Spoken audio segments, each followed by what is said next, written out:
Okay, so I got this comment talking about my initial, the video that I made a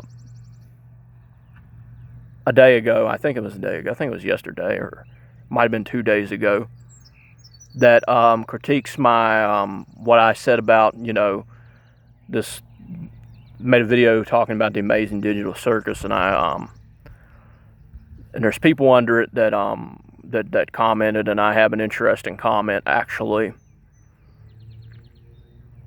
Basically, it says you can't write a story with no conflict. I'm not saying that's not true. That actually does make a lot of sense. When it comes to Kane, I guess my initial idea was that the conflict is forced because he is a benevolent being. But at the same time, he did swallow the blue AI, and the blue AI was a little bit more militant. And that's an interesting thing to bring up. And it also, I think it's unintentionally politically revealing too, in a sense. Not completely revealing, but it is in a sense. But basically, the comment goes further and says there are very good ways to analyze a story with a conservative viewpoint without initially assuming the worst of the creator. That makes a lot of sense also. What I will say further about that, though, is that, I guess what I said in the other video about how I basically acted like Gooseworks did not know. I basically assumed that Gooseworks was basically assuming the worst of conservative politics, right? Or the right side of politics, because interestingly, I was talking about the Jax character, and I was talking about how he basically had a bad relationship with his mom, and I kind of looked at his relationship with his mom as kind of how Gooseworks kind of sees the more conservative, viewpoint as anti-trans and anti-LGBT, and like they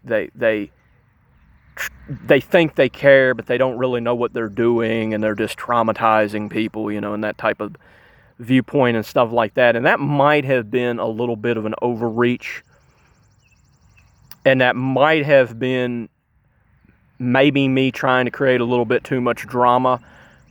But I would like to bring up something that did happen in the Amazing Digital Circus, and actually happened in the 5th episode. There's this moment where there's this red NPC. I'm not kidding you. He's the disappearing guy. This red NPC that shows up at the ball game. Now, I don't really love baseball all that much. I don't really love watching ball games all that much, but there's this red guy, and he's about to sing the American national anthem.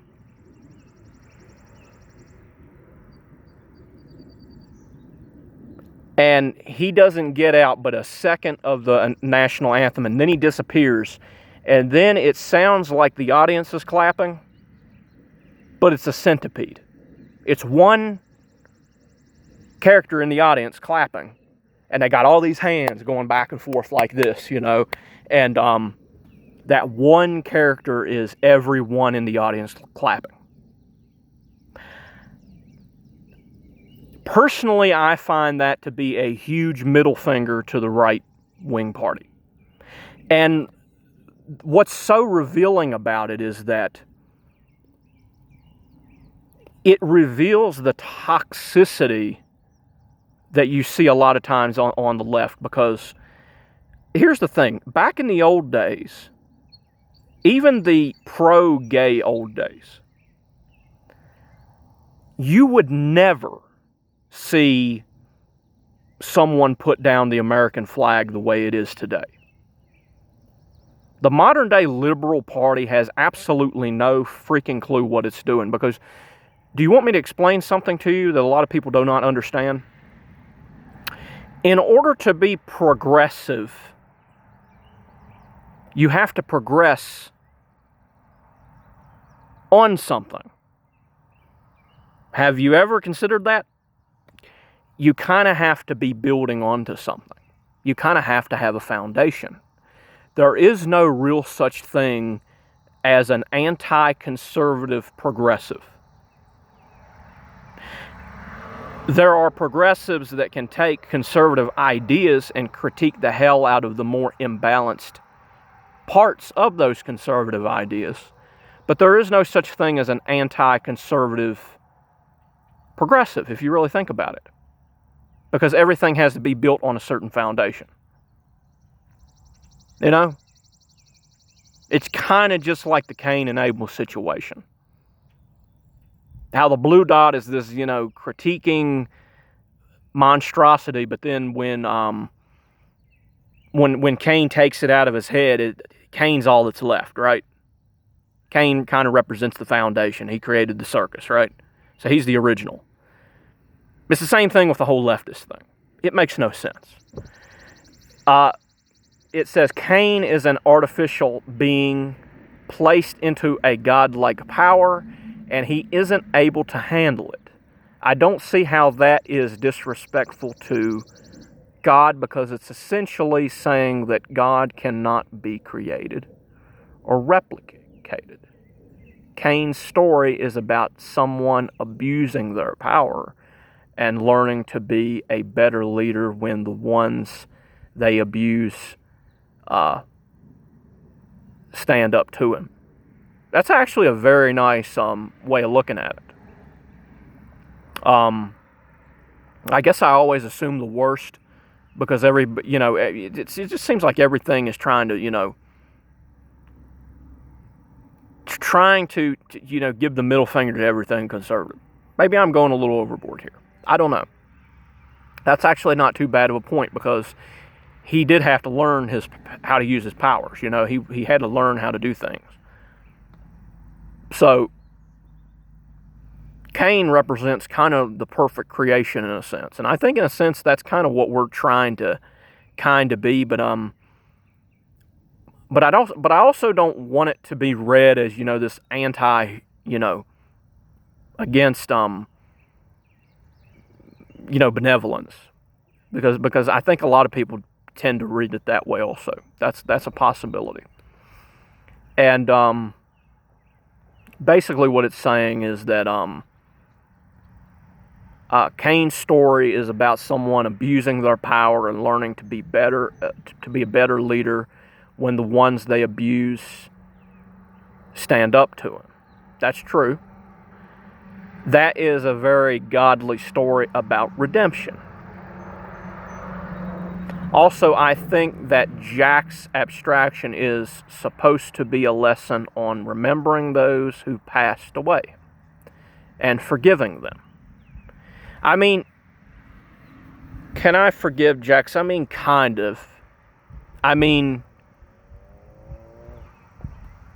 it's complicated because, that a person like that has to be going through hell. But at the same time, they're bringing down everyone else with them in the most harsh way possible. So you don't really know what to make of it. It's a little difficult to just forgive,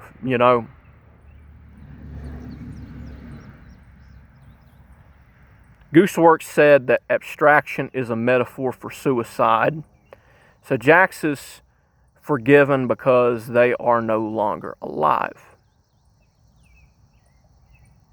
They will be given their justice through God. So why should we judge them? That's possible.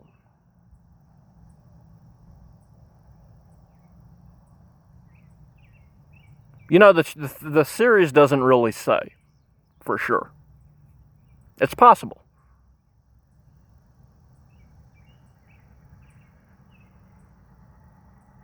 They say that abstraction is basically where someone is trapped living their worst mistakes over and over again. So that could definitely be a living hell.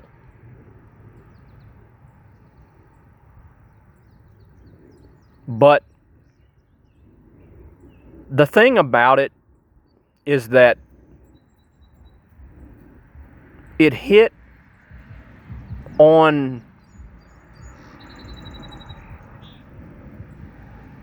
Pride Month, and it also hit on Pride Month also happens to be men's mental health awareness, I think, which is concerning. And on top of matters, it was released on Juneteenth in particular. So, I mean, I'm not necessarily saying it's anti-God, but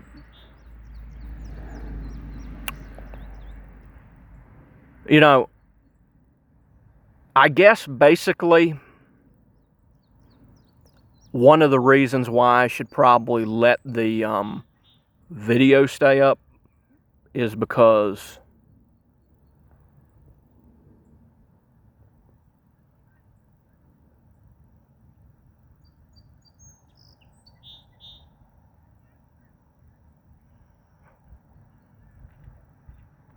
there might be potential truth in it.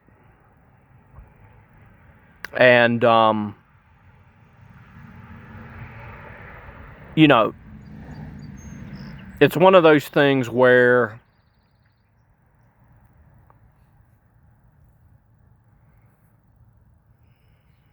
you know,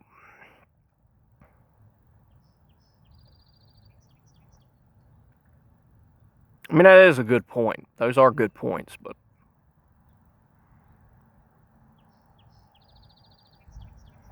you just never know about people like that. You know?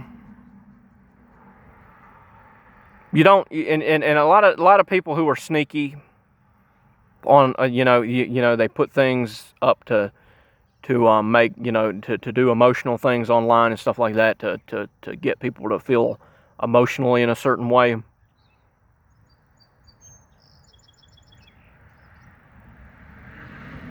You don't know if the person has an agenda until it's too late. So, I mean, you know, I can understand exactly where the comment's coming from, you know. Cain had to develop his powers and everything. And, but, it, you know, it's also kind of like I said, I mean,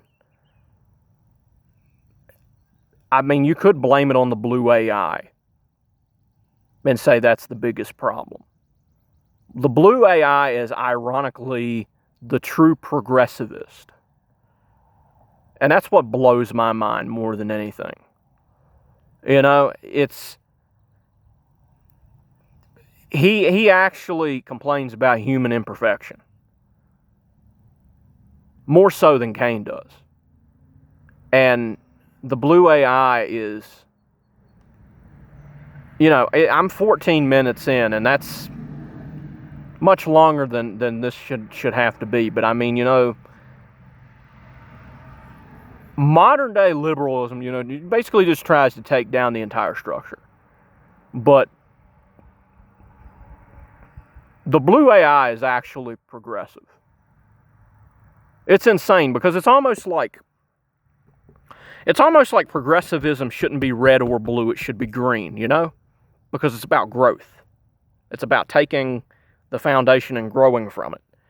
Whereas conservatism is stuck in the past. If it's pure conservatism, it's purely being stuck in the past. And pure liberalism is purely trying to avoid things in the past. It's almost like progressivism is the true middle path, right? It's the true green.